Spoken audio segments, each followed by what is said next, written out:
Capital tonight. Well, there's a familiar saying, always a bridesmaid, never a bride. A similar sentiment could describe my next guest. Howie Hawkins has been described as a perennial candidate. He has run for office 17 times now for federal, state, and local positions.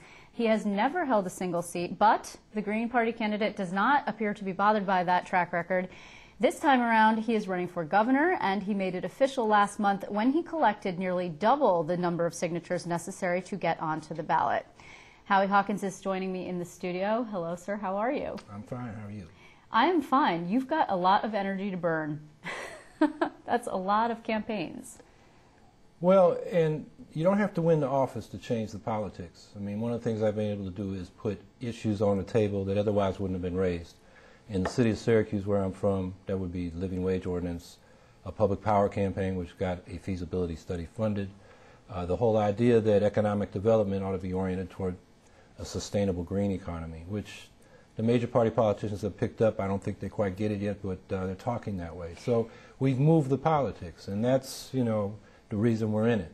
Now, we'd love to win the office, and in fact, we have elected people to local office across the state, village mayors, school board members, and councilors. So, we get 50,000 votes, we get a ballot line, and then we can run a lot more folks and win some of those local offices, and that's stepping stone toward state and federal office. You actually, the Green Party had a ballot line. I think it was because they ran Grandpa Al Munster. Is that not correct? Al Lewis. That's right. Yeah, Grandpa right. Munster. Grandpa Al. Right. But then you lost it because you ran Stanley Aronowitz. He came close, actually, if I remember correctly. I wouldn't say because we ran Stanley. I think that year Carl McCall was a Democrat. I think a lot of people wanted to elect the first black governor. True. And so that was a tough race for Stanley. We came up just short. And last time it was Spitzer was a tough candidate. He was the sheriff of Wall Street, and I think we got over 50,000 votes on all our, I ran for Senate, and all our candidates got over 50,000 votes except our gubernatorial ticket. But that's interesting. So this year maybe you've got a shot because you've got a candidate who's a Democrat, but he's running awfully far to the right, from fiscal issues at any rate. Not socially, Andrew Cuomo. He's, of course, pro-choice, and he talks about support for gay marriage. However, on fiscal issues, which you are very liberal on, you talk about the need to tax the rich, for example, and some other issues, and we'll get into them more. And jobs. Full employment was a standard demand of the Democratic Party from the New Deal in the 30s until the mid-70s. Now it's a distant memory. They've abandoned their New Deal legacy. So we're talking about a green New Deal, the right to a job at a living wage. Private jobs are good, but public jobs are necessary if you're going to have full employment. So we should have employment offices, not unemployment offices, where people go and they get jobs in public works and services when there's not private work available. Universal health care, the single payer as it's called these days. National health insurance, that was something that Francis Perkins tried to start. We're in New York is where the New Deal started. Perkins, FDR, Howie Hawkins, that all came out of New York, Senator Robert Wagner. And that's totally gone from the current leadership of the Democratic Party. So we want to green the New Deal by bringing ecology into it as well as the traditional demands. Do you, though, you've actually got a balance on hand of just over $1,000. Andrew Cuomo has a balance on hand of $23.6 million. Your message, certainly, I think there are a lot of people in the Democratic Party, particularly people on the left, who quietly say, wow, Andrew Cuomo, you see it in labor. Andrew Cuomo is very running against our interests, and yet they feel like he's probably going to win. How do you get your message out to say, hey, there needs to be, if at very least you're a protest candidate, there needs to be a protest on the left to try and push the Democratic Party back? That's happening. I had an interview with the Transfer Workers Local 100. That's 38,000 workers. They'll probably be neutral. That's what I'm hearing. But that sends a message. And also it sends a message to the rank and file. We're going to get a lot of protest votes there. There are teachers groups organizing for me. There's a labor committee for Howie Hawkins formed by people on central labor councils like the Troy Labor Council that initiated it, not the council but a member of it.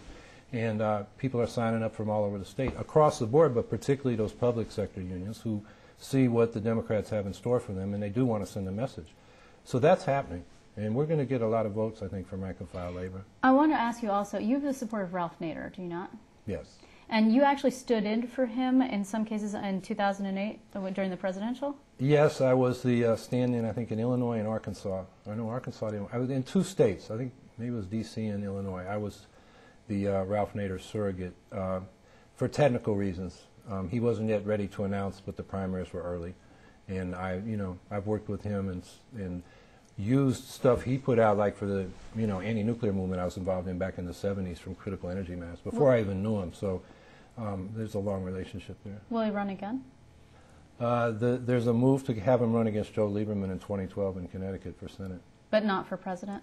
Well, there's talk about that. I think he's keeping his options open, but among Greens and independent progressives, there's a lot of people urging him to run for Senate in Connecticut. Because, there's a lot of talk about the independent movement, small I, not to be confused with the Independence Party, of course, right. And that's really what you're trying to do, is establish more third parties. There are, of course, other people. Charles Barron, for example, from New York City Councilman, is also trying to do it with the Freedom Party.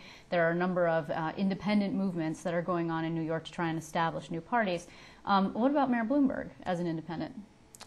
Well, there's content, and then there's formally whether you're in or out of the major parties.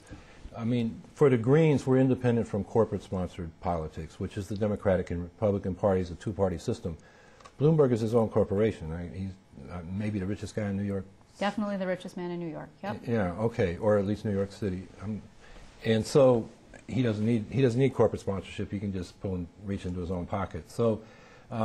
Interestingly, one of the things Ralph Nader has said is because of how closed the political system is, it may take somebody with deep pockets like that to bust it open. The problem is the politics of Bloomberg and the politics of the Green Party are very different. So, we're looking for more people like Bernie Sanders in Vermont. I think that can establish itself around the country. And, the Greens have ballot lines in about 26 states, I think, so far this year. So. In parting also, I just want to ask you about the mosque. You've been very outspoken in opposition to Carl Palladino and Rick Lazio using it as a political issue. You said in a video that I saw that you had online that they were anti-freedom. Yeah. The first clause of the First Amendment is freedom of religion, which is really about freedom of belief and freedom of thought, and that's the foundation for speech, press, assembly, and right to petition government, which come following that in the First Amendment.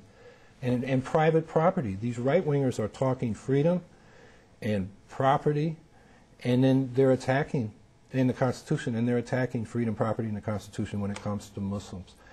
Muslims didn't attack on 9/11. It was some criminal terrorists. It wasn't a whole religion. This is total opportunism on their part. They're trying to, create fears and mobilize votes around that, and it's despicable. And if people want to find out more about you, because obviously you have a very lengthy platform, where should they go? The address of your campaign site? HowieHawkins.org, www.howiehawkins.org.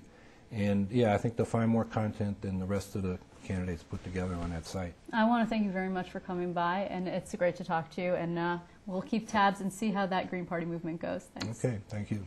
Still to come tonight, we'll be getting you caught up on some of the local races that are heating up across New York. This week's edition of Trail Mix is next. Don't go away.